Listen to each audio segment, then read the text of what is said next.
नमस्कार, मैं हूं योगेश चक्रवर्ती और आप देख रहे हैं राड नेटवर्क। और इस वक्त हम मौजूद हैं बाढ़ विधानसभा क्षेत्र के गंजपर में और यहां पे निर्दलीय प्रत्याशी के तौर पर ताल ठोक रहे लल्लू मुखिया जी की जनसभा चल रही है। आप देख सकते हैं बड़ी संख्या में लोग इस जनसभा में हिस्सा लेने आए हैं।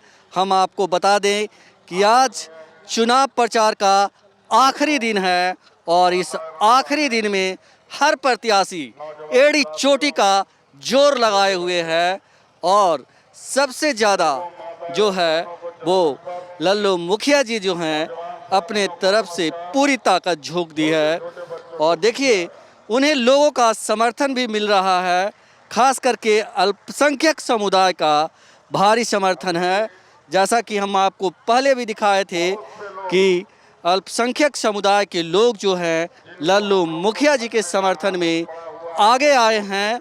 आगे नहीं आए हैं बल्कि उन्होंने साफ साफ कह दिया है कि हम इस बार के विधानसभा चुनाव में लल्लू मुखिया जी को वोट करने जा रहे हैं। हमने आपको बाढ़ बाजार मस्जिद और बाजिदपुर मस्जिद की रिपोर्ट दिखाई थी। हमारे साथ यहाँ भी अकलियत के बहुत सारे लोग हैं। ये बताइए कि आप लल्लू मुखिया जी की जनसभा में आए हैं, आज चुनाव प्रचार का आखिरी दिन है, अंतिम निर्णय हो चुका है? हो चुका है। तो बाढ़ से किसको आप जिता रहे हैं? लल्लू मुखिया को। लल्लू मुखिया जी को आप वोट करेंगे। निर्दलीय प्रत्याशी हैं, चारपाई छाप इनका चुनाव चिन्ह है। तो कुछ सोचकर के ही कहते हैं कि मुस्लिम समुदाय अपने वोट को जाया नहीं करता, तो कुछ सोचकर ही आप इनको वोटिंग करने का फैसला किए हैं? कुछ सोच के करेंगे। जी सर, हमने ये बोलना चाहते हैं, ये हिंदू हो चाहे मुस्लिम हो, हम लोग सभी को बीच में ये लोग रहते हैं, इन्हीं को हम लोग चुने हैं। जात पात की राजनीतिक नहीं करना चाहते हैं, ये आपस में सभी को लेकर चलते हैं। इसी के लिए हम लोग इस सबको समर्थन में हम लोग हैं। सभी को लेकर चलते हैं, मतलब बुरे वक्त में काम आते हैं। जी में काम आते हैं। बीच में भी लड़ाई झगड़ा का मामला हुआ गुलाब बाग में, तो वही लल्लू मुखिया के पास हम लोग पहुँचे हैं। तो सब चीज़ को बोलने के बाद वो लोग आने के बाद वो कंट्रोल किए। थाना पुलिस की भी मामला गया, गोली बंदूक की मामला, तो आई लल्लू मुखिया सब चीज़ को रोकथाम करने के बाद हम लोग को सहायता दिए हैं। जी, इसीलिए हम लोग उनके साथ हैं। हम लोग आगे तक भी करने के लिए तैयार हैं और इस बार भी खटिया को भी जिताएंगे। उन्होंने अचानक से ये फैसला लिया कि हमको लल्लू मुखिया जी का वोट करना है, तो इसके पीछे का राज क्या है? देखिए, सिर्फ अक़लियत का नहीं, हर जाति धर्म में कोई जातीय समीकरण नहीं रहा। हर जाति धर्म के लोग अपने आपसी मतभेद को भूल के लल्लू मुखिया को समर्थन कर रहे हैं। तो हम लोगों ने भी अपनी एक योजना बनाई जिसके अंतर्गत हम अपने वोट को बर्बाद ना करके लल्लू मुखिया को मजबूत बनाएं और उन्हें विधानसभा पहुंचाएं। ज्ञानू जी जो अभी विधायक थे आपके, वो अभी एक बार फिर मैदान में हैं और कह रहे हैं कि एक मौका और दिया जाए। मौका तो उन्हें हमने 3 बार दिया।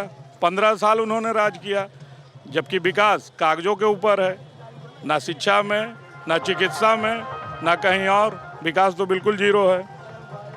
तो इसलिए हम इस बार नए चेहरे को अपने के बीच के चेहरे को विधानसभा पहुंचाना चाहते हैं, जो हमारी बातों को वहाँ। ये बताइए कि आप यूथ हैं जी, यूथ आपके सामने मुद्दे क्या हैं, किस मुद्दे पे आप वोट करने जा रहे हैं? सबसे पहले तो सर कि भारत में अभी मतलब इतना ज़्यादा अनएम्प्लॉयमेंट है। बाढ़ में लगभग हर लोग, लगभग अभी किसी से ही पूछ लीजिए, सब लगभग बोलेगा मैं 12 पास हूँ, मैं 10th पास हूँ, मैं ग्रेजुएट करके, इवन MA करके तो बैठा हुआ है। पोस्ट ग्रेजुएशन करने के बाद यहाँ पर अगर गार्ड का नौकरी नहीं मिलता है तो फिर उस पढ़ाई का क्या काम है ना? तो और सरकार जो है यहाँ पर तो हम जा करके कभी मोदी जी से और हम नीतीश कुमार जी से तो नहीं बोलेंगे ना कि हाँ सर मेरे को नौकरी चाहिए। हम तो अपने आदमी से बोलेंगे। और वो आदमी जो ज्ञानू जी एक बार नहीं 15 बार जीते, 15 साल नौकरी, मतलब 15 साल वो अपना जश्न मना लिए। आते हैं, देखें जनता को बोले अरे प्रणाम भैया हमको दीजिएगा वोट, जनता दिए वोट, उसके बाद वो घर में तकिया लगा के सो गए। 5 बार मतलब पहले बार हुआ तो चलो ठीक है भैया, दूसरा बार मिला, दूसरा बार हुआ, तीसरा बार फिर दिया मौका, तीसरा बार भी जीते फिर तकिया लगा के सो जाते हैं।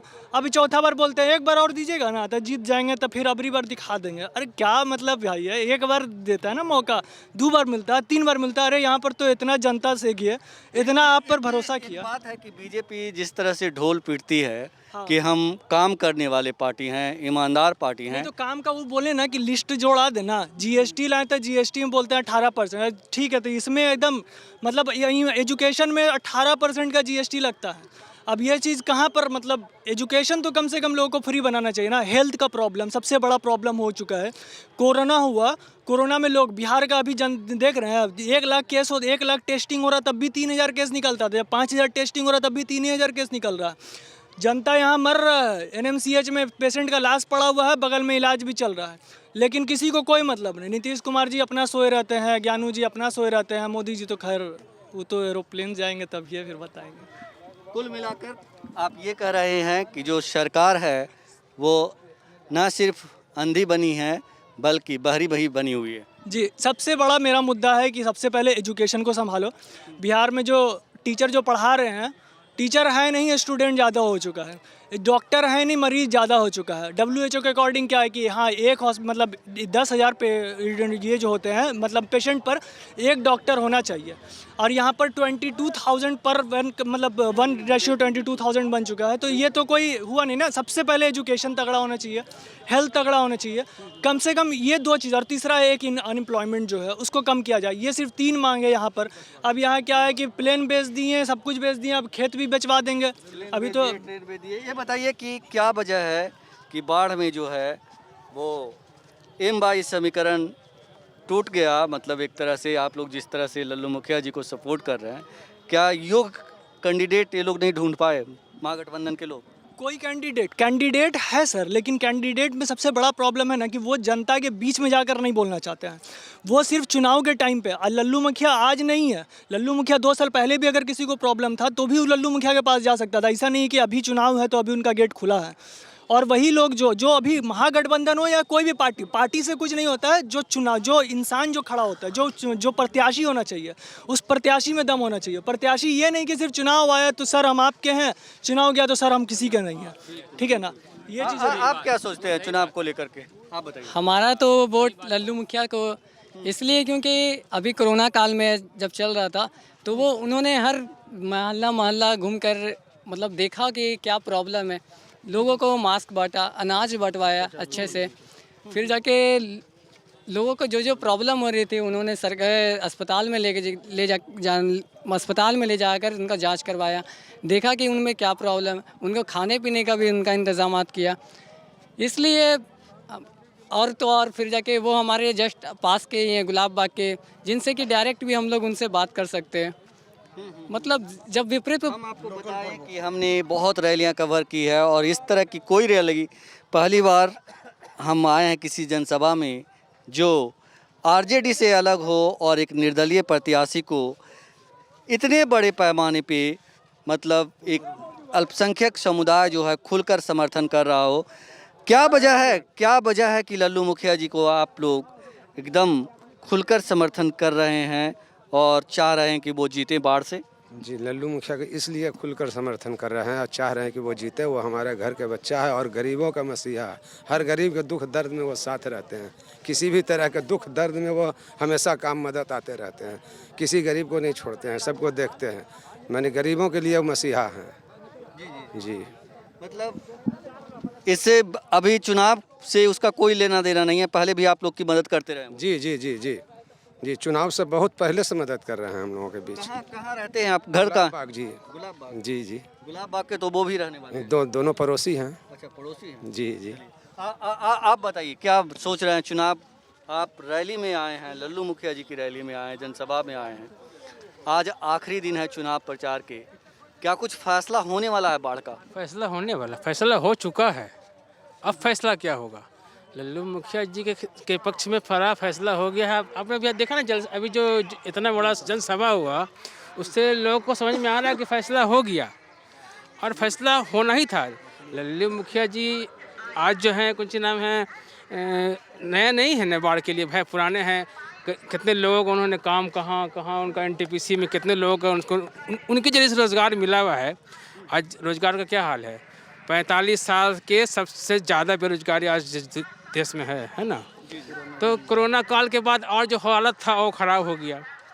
तो इसीलिए लल्लू मुखिया का जो मामला है वो एकदम पक्का है कि अब जो है एकदम विजय जो है उसको अब कोई नहीं रोकने वाला है लल्लू मुखिया जी का।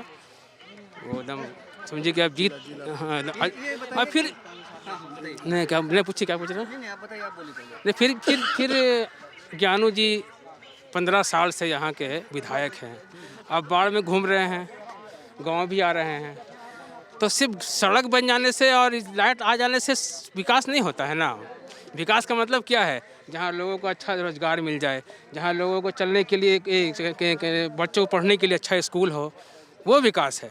अब विकास आप बोलेंगे हम रोड बना दिया इतना किलोमीटर, वो विकास नहीं है। रोड तो हर ज़माने में था, कच्चा था आज पक्का हुआ, कल हो सकता है और उससे पक्का का पक्का हो जाए, उससे बात नहीं। लेकिन जो बुनियादी सहूलत लोगों को मिलना चाहिए वो नहीं है।